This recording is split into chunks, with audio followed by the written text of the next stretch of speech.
Jadi ada 3 yang perlu diperhatikan dalam berkomunikasi, yaitu prinsip keadilan, kesopanan, dan tujuannya agar saling menghargai.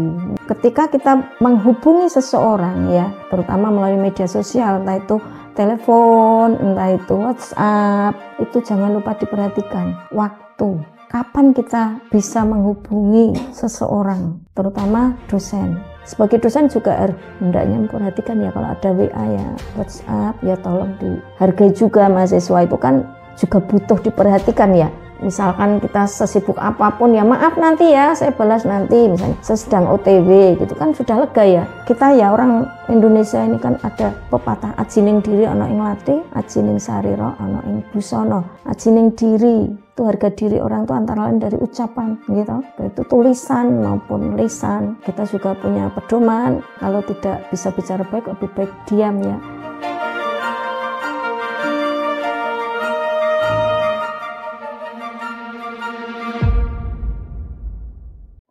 Assalamualaikum warahmatullahi wabarakatuh.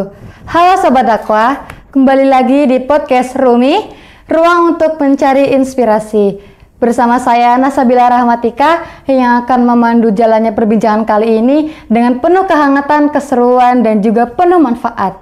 Podcast ini jelas hadir untuk kita berbagi pengetahuan, pengalaman, serta kisah inspiratif seputar dunia dakwah. Nah, tetapi di sini saya tidak sendirian. Saya di sini ditemani oleh narasumber yang sangat amat istimewa. Beliau ini merupakan seorang dosen Fakultas Dakwah yang tidak hanya aktif mengajar, tetapi beliau juga aktif mempublikasikan hasil penelitiannya.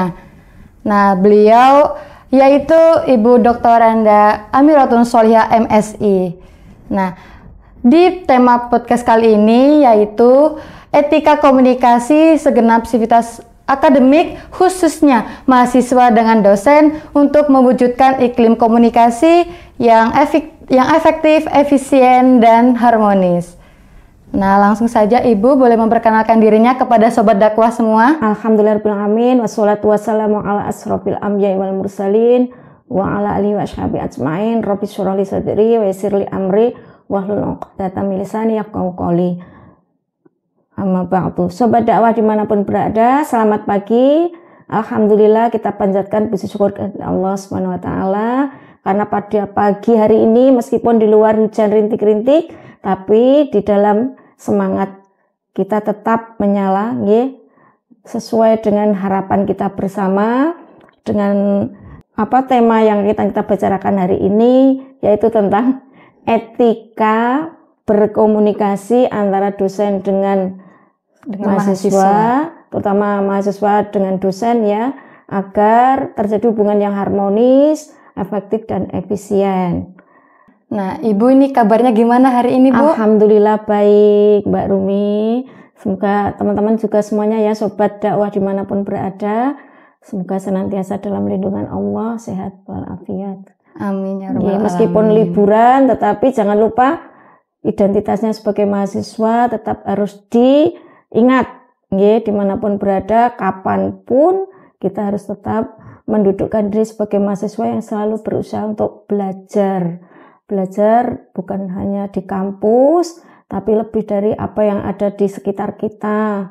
Terutama ini kan lagi musim lomba-lomba 17 Agustus ya. Tentu mahasiswa hendaknya ikut melibatkan diri di dalam kegiatan-kegiatan di masyarakat, baik itu sebagai peserta lomba, terutama sebagai tentu saja panitia mungkin sehingga keberadaan kita itu bermanfaat buat lingkungan. Demikian Mbak Rumi mungkin. Ya. Nah, untuk mengupas tema yang tadi kan kita angkat, nah masuk ke pertanyaan pertama ya Bu.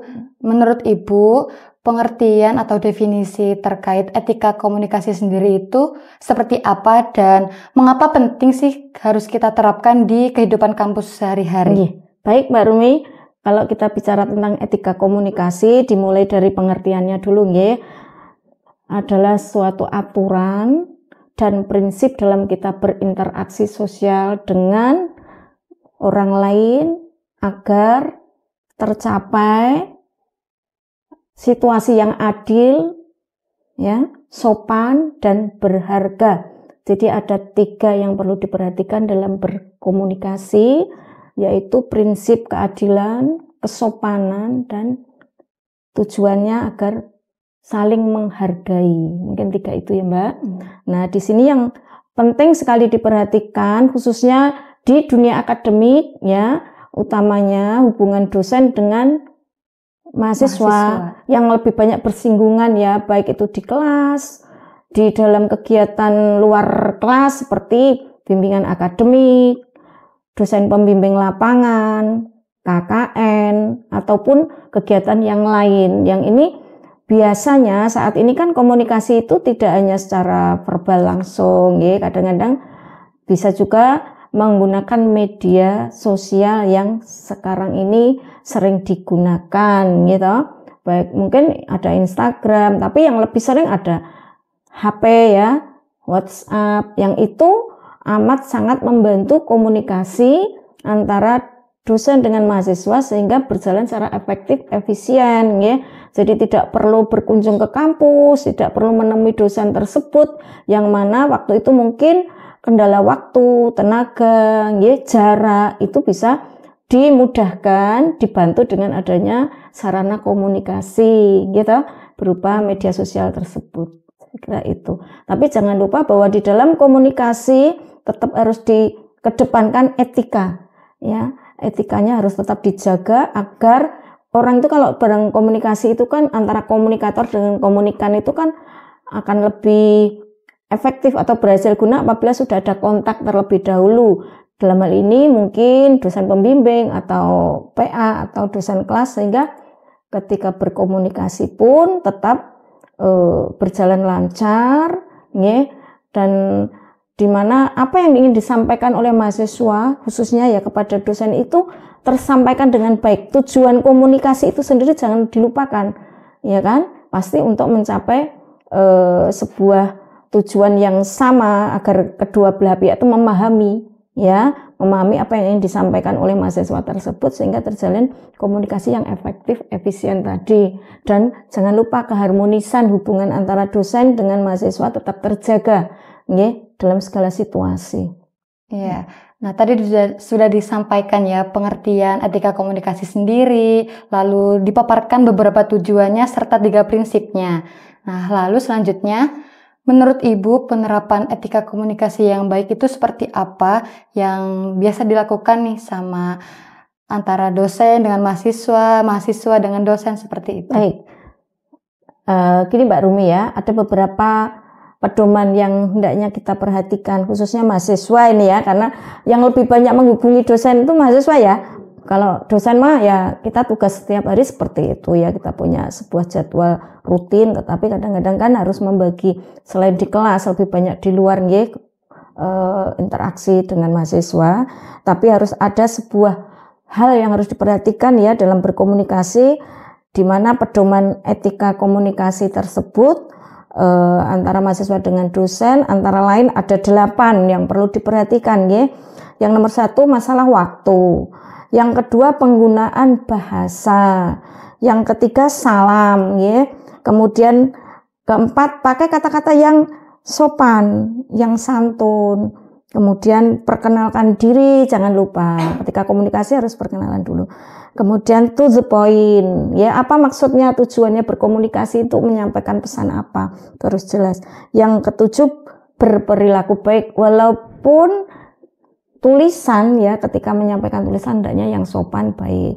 Yang terakhir terima kasih, jangan lupa ucapan terima kasih kepada pihak komunikannya ya yang diajak bicara agar ada hubungan yang tadi itu ya harmonis ya, membahagiakan dan tercapai tujuannya. Baik, itu yang pertama saya ulangi waktu ya. Ketika kita menghubungi seseorang ya, baik langsung maupun tidak, terutama melalui media sosial, entah itu telepon, entah itu WhatsApp. Kalau Facebook, Instagram mungkin lebih fleksibel ya waktunya. Itu jangan lupa diperhatikan waktu. Kapan kita bisa menghubungi seseorang, terutama dosen. Janganlah, kalau bisa diusahakan jangan-jangan jam istirahat, terutama di atas jam 17. Kita jam kerja itu sampai dengan jam 14 nih. Nah, di luar itu kan sedang OTW pulang, sedang di rumah. Kalau ibu mungkin lebih banyak ya urusan domestik ya. Selain pekerjaan kan ibu itu juga harus artinya apa itu? Keluarga ya, mengurus ibu rumah tangga. Mengurus keperluan anak, suami, begitu. Sehingga kadang-kadang waktunya itu kalau sudah di rumah ya di rumah gitu ya. Jadi tolong diperhatikan betul. Sekalipun kalau misalkan beliau sudah mengatakan ya baik sudah dibuka ya, misalnya chatnya udah dibuka udah biru tapi kenapa tidak dibalas-balas, berarti beliau sedang sibuk ya. Jadi itu yang perlu diperhatikan, makanya pilih waktu yang tepat di luar jam tidur, di luar jam istirahat siang, di luar misalnya terutama jangan hari libur Sabtu Minggu, kalau tidak mendesak jangan sampai membahas pekerjaan, karena sekali lagi dosen itu walaupun di rumah ya bukan berarti lepas sama sekali, kadang membuat persiapan mengajar, kadang juga harus membuat laporan-laporan, ya banyak ya, kadang penelitian itu bisa mengerjakan di rumah, terutama kalau ibu itu tambah pekerjaan ibu rumah tangga, jadi harus diperhatikan waktu, pilihan waktu yang tepat itu akan mensukseskan atau membuat itu tadi ya jalinan interaksi itu akan lebih efektif ya. Kemudian yang kedua penggunaan bahasa, jangan lupa kita itu hidup di lingkungan yang mengedepankan etika. Ya, unggah-ungguh. Di Jawa maupun Indonesia lah itu terkenal kan sopan santunnya. Setelah tadi milih waktu yang tepat, jangan lupa gunakan bahasa, ini kan untuk urusan kegiatan akademik ya, bahasa yang formal ya. Ini banyak keluhan yang dirasakan dosen-dosen. Kadang-kadang ini ya, yang kedua itu ada jangan bertele-tele, tidak memerintah ya, tidak disingkat, tidak menggunakan emosi. Itu apa sih ya, yang berlebihan, gambar atau kik ya, itu tidak pada tempatnya. Jadi yang pertama itu bahasa itu yang formal, yang ya maksudnya bahasa formal itu efektif, cekak awas gitu nih, tapi tujuannya jelas. Jangan ku ke situ, baik buku, aku. Nah ini kurang pas. Etika bahasa, rasa bahasa itu harus dikedepankan. Dengan siapa saya bicara? Ingat ketika kita mau komunikasi itu ingat, lawan bicara kita atau lawan komunikasi itu dia siapa? Kedudukannya apa? Ini usianya berapa? Itu harus diperhatikan juga. Dia itu siapa? Misalnya kalau di kampus ya, itu dosen saya, rektor saya, atau tenaga kependidikan yang melayani saya. Jangan lupa itu. Kalau dengan teman mungkin agak lebih longgar nggih, dengan bahasa apapun bisa lah, bahasa komunikasi yang sifatnya itu non formal. Tapi kalau dengan dosen terutama atau tenaga pendidikan, tolong usahakan bahasa formal. Saya siapa namanya, assalamualaikum, saya siapa dan sebagainya, bertujuan untuk apa. Nah, itu jadi jangan memerintah. Contohnya memerintah begini, ada beberapa yang terasa ya bahwa mahasiswa itu pilihan katanya itu kadang-kadang tidak terasa, dia tidak sengaja. Saya yakin dia tidak bermaksud untuk memerintah, tapi kadang-kadang gini, ibu mohon maaf saya besok, tidak ada mohon maaf ya, misalnya ibu saya besok pagi ingin berkonsultasi dengan ibu jam 10, kiranya ibu bersedia tidak?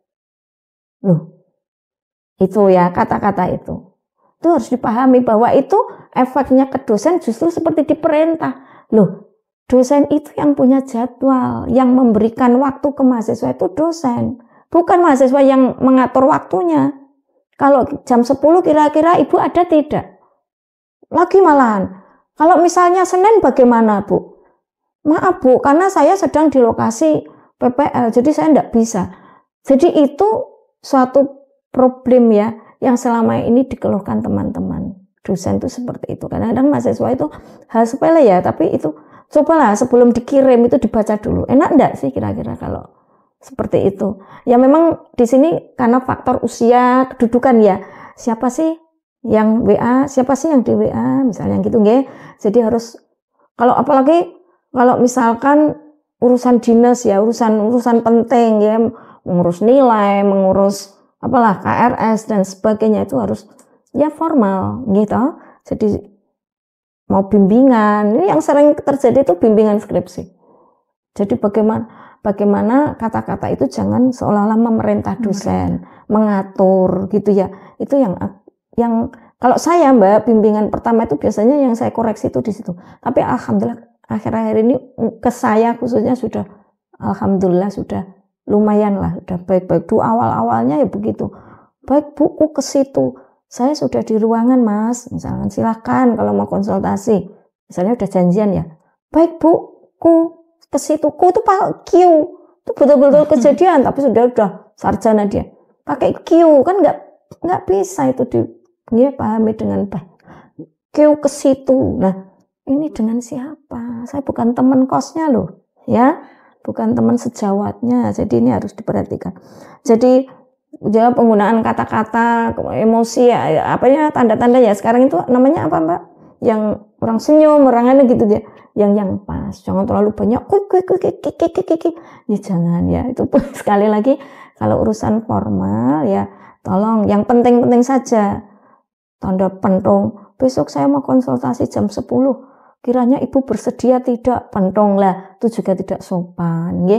Jadi baik nanti akan dianukan ya, misalnya setelah salam tadi ya, salam pakai kata permohonan, assalamualaikum, perkenalkan diri, saya nama, kelas, prodi, syukur pakai NIM. Saya sih sebenarnya tidak pakai NIM, pakai prodi, kemudian saya bimbingan ibu, kebetulan SK saya sudah turun, ibu bimbing saya bermaksud untuk konsultasi skripsi, kiranya kapan ibu bersedia menerima saya untuk bimbingan. Nah itu kan enak ya.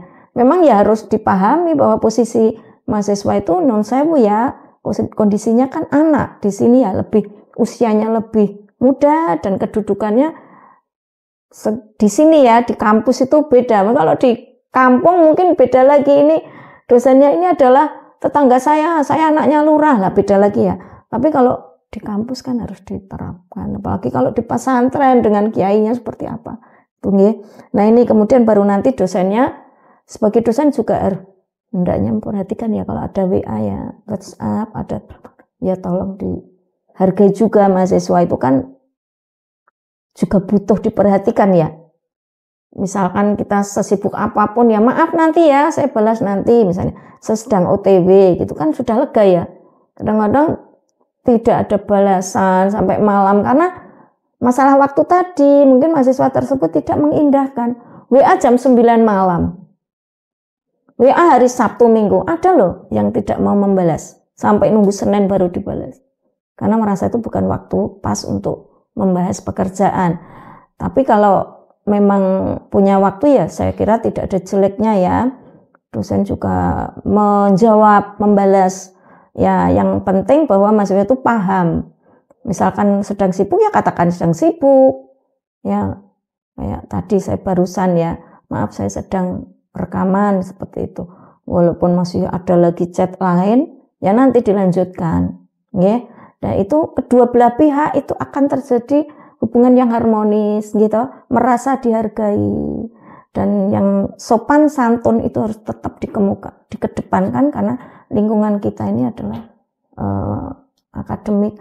Karena kalau kita ya orang Indonesia ini kan ada namanya apa tuh pepatah, ajining diri ana ing lati, ajining sarira ana ing busana. Ajining diri itu harga diri orang itu antara lain dari ucapan gitu, baik itu tulisan maupun lisan. Ajining sarira ing busana, fisik. Orang kan mengambil dari fisik kita itu antara lain dari busana yang kita gunakan, ya. Busana ke kampus yang sopan dan ini di luar konteks ini ya. Nah, dan sebagainya. Terus kita juga punya pedoman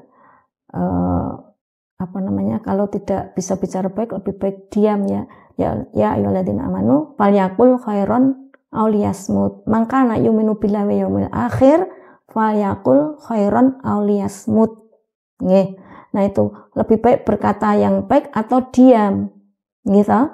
Jadi kalau memang tidak bisa menulis dengan baik ya diedit dulu, tulisannya dibaca dulu. Baik nggak ya?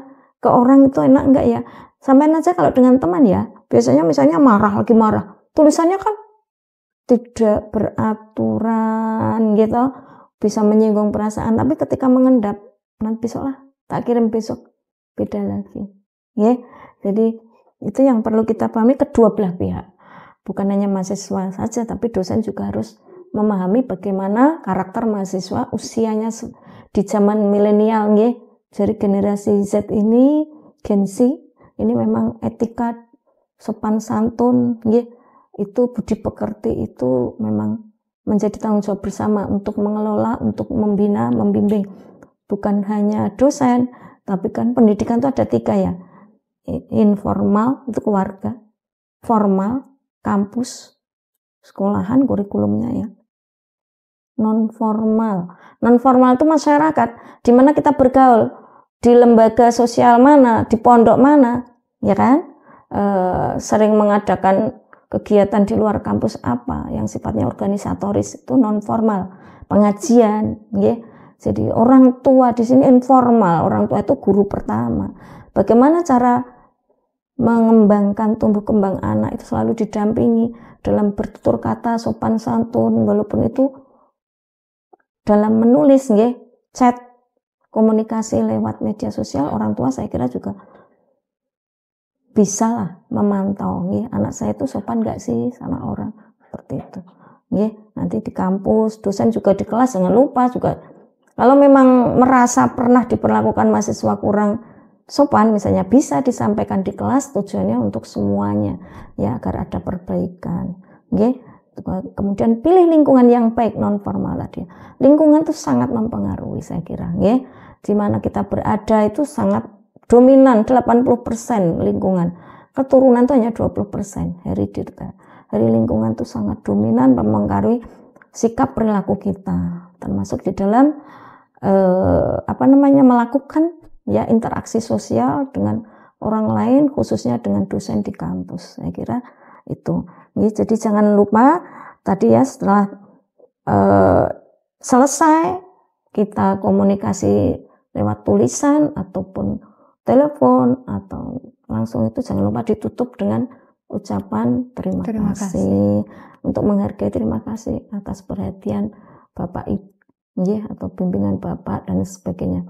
Jadi setelah janjian jam, jangan lupa di bawah terima, ya kan, perkenalan itu terima kasih, itu penting. Jadi orang itu sekecil apapun jasanya, walaupun mungkin dia jengkel ya, tidak dihargai, diusir, tapi tetap terima kasih ya Bu, terima kasih Pak. Ya, dalam hal ini yang lebih muda harus bisa bersikap lebih bijaksana ternyata ya dalam komunikasi, karena ini kaitannya dengan budaya kita, budaya lokal kita, bahwa yang muda, dan agama juga begitu kan, birrul walidain. Jadi yang muda harus lebih bisa memahami, menghormati bukan memahami kedua belah pihak ya, menghormati yang lebih tua, ya, dimanapun berada, terutama di dunia kampus yang mengedepankan etika, ya, moral. Seperti kita visi misinya kan apa? UPI, unggul, progresif, integratif. Jadi semuanya itu sadar bahwa keunggulan itu bukan hanya nilai akademik, IPK tinggi, tetapi sopan santun, ya, perilaku dimanapun berada itu bisa dicontoh oleh lingkungan. Ini benar-benar ya anak UIN, ya gitu ya. Kemudian punya jiwa yang ingin maju seperti sekarang ini ya, inovatif. Dan bagaimana selalu terkait dengan visi misi kampus. Saya ini kuliah di mana toh? Harus bisa dicontoh, ya. Cara berpakaian, cara bertutur kata, cara berperilaku. Saya kira mungkin itu yang perlu dikedepankan, ya Mbak. Iya, tadi dipaparkan ya, banyak sekali poin-poin yang harus kita tekankan untuk menerapkan etika komunikasi yang baik antara mahasiswa dengan dosen. Salah satunya waktu ya. Jadi ketika mahasiswa ingin menghubungi dosen, sebaiknya memilih waktu jam kerja, Ibu. Jangan mengganggu waktu istirahat atau liburannya. Nah, lalu Ibu, tantangan nih atau hambatan terbesar Ibu yang pernah Ibu hadapi ketika menghadapi etika komunikasi dengan para mahasiswa itu seperti apa dan bagaimana Ibu cara mengatasinya? Iya, Ini komunikasi melalui media sosial atau komunikasi umum? Boleh. Yang ya mesti kedua belah hal itu ya. Yang sangat dirasakan itu yaitu menseimbangkan antara tugas pokok saya dengan melayani mahasiswa. Keduanya mana yang paling ya sama-sama, karena saya di sini kan memang pelayan mahasiswa, ya kan? Pengabdian saya itu untuk sivitas akademika terutama mahasiswa. Nah, ini yang kadang-kadang perlu pengertian kedua belah pihak tadi ya, Mbak. Kadang-kadang kita sedang sibuk. Saya itu terutama contohnya sangat berharap mahasiswa itu kalau sedang liburan itu banyak-banyaklah komunikasi dengan dosen. Ya, kesempatannya tuh banyak. Dosen itu misalkan kepingin banget ya pada saat liburan tuh mahasiswa ada ke kampus, terutama yang sedang skripsi. Ya, jadi dosen banyak waktu. Tapi giliran biasanya mahasiswa justru digunakan untuk di rumah. Ya, ini kadang-kadang yang tidak nyambung. Jadi kalau sudah dosen mengajar, jadwalnya padat, apalagi sedang akhir semester mengerjakan nilai, mengoreksi, baru mahasiswa itu berduyun-duyun mendesak, ya kan, seperti senat, itu seolah-olah memerintah dosen minta waktu untuk bimbingan. Nah, ini yang kadang-kadang tidak nyambungnya ya, kepentingan dosen dengan mahasiswa itu di situ. Perbedaan kepentingan. Dosen itu kepentingannya itu kepingin mengerjakan tugas pokok, tetapi mahasiswa juga merasa butuh, gitu ya. Yang ini sulit bagi saya untuk membagi manajemen waktu ya, Mbak. Tugas saya kan tidak menjabat banyak waktu, tetapi di sela-sela mengajar, di sela-sela itu kan kita juga harus menulis, harus bagaimana ya, ini yang perlu disiasati. Itu tantangan saya seperti itu, paling seperti itu. Jadi bagaimana kalau tiba-tiba lagi liburan dapat WA atau chat mahasiswa, aduh bingung ya, bisa enggak Bu online? Nah, itu contoh-contoh seperti itu kan kemungkinan terjadi banyak, Mbak, karena mahasiswa kita banyak. Ya, seperti itu. Iya, berarti tantangannya masih seputar waktu nggih, Bu. Waktu terkait mahasiswa menghubungi dosennya terkadang masih mengganggu jam-jam libur atau jam-jam istirahatnya gitu. Jadi berarti intinya sebaiknya mahasiswa menghubungi dosen ketika jam kerjanya gitu. Jam kerja dan ya harus ada kontak ya, Mbak. Sebelumnya kan ada perjanjian ya. Kalau itu bimbingan kita bikin grup. Kalau saya bikin grup bimbingan skripsi misalnya. Jadi saya informasikan dulu bahwa misalkan bagi yang mau bimbingan hari ini saya bisanya jam sekian-sekian gitu ya. Jadi mahasiswa sudah antisipasi, oh Ibu nggak mungkin bisa dihubungi jam sekian gitu. Itu perlu juga, jadi jangan menunggu mahasiswa terus. Kita sebagai dosen juga kadang-kadang punya inisiatif ya. Gunakan grup, manfaatkan grup sebaik mungkin agar komunikasi itu berjalan lancar, kedua belah pihak itu saling memahami. Seperti itu. Nah, Ibu nih untuk kedepannya harapan Ibu itu seperti apa terkait etika komunikasi antara mahasiswa dengan dosen? Lalu sarannya bagaimana, Ibu? Ya, sebenarnya kalau masalah etika, sopan santun dalam berkomunikasi itu tanggung jawab bersama, bukan hanya dibebankan pada mahasiswa. Dosen pun juga harus banyak belajar. Jadi bagaimana menanggapi sikap mahasiswa yang kadang-kadang kurang dewasa dan sebagainya. Jadi kedua belah pihak itu harus saling mau belajar, saling mengingatkan. Seandainya ada mahasiswa yang chat kemudian tidak dibalas oleh dosen, ya tolong nanti kalau ketemu langsung, mohon maaf Pak, saya pengen ya mendapatkan balasan gitu ya. Sehingga sesibuk apapun kalau cuma ya baik saya sedang begini, sedang begitu, itu sudah membuat mahasiswa lega. Saya belum bisa menjawab sekarang. Itu kan kata-kata yang sudah jawaban. Nah ini ya saya kira mahasiswa pun juga harus selalu mau dibimbing, jangan merasa saya kan harus dilayani, jangan begitu. Kita juga sama-sama punya kesibukan sebagai manusia, individu, sosial, demikian juga ketika sedang di kelas, sama-sama saling mengingatkan. Saya kira kedua belah pihak ini harus saling satu sama lain mengingatkan. Jadi biar komunikasi interaksi yang terjadi antara dosen dengan mahasiswa dan segenap sivitas akademika itu berjalan dengan baik, harmonis, efektif, efisien. Singkat, efektif itu ngirit tenaga, waktu, biaya, efisiennya tepat guna.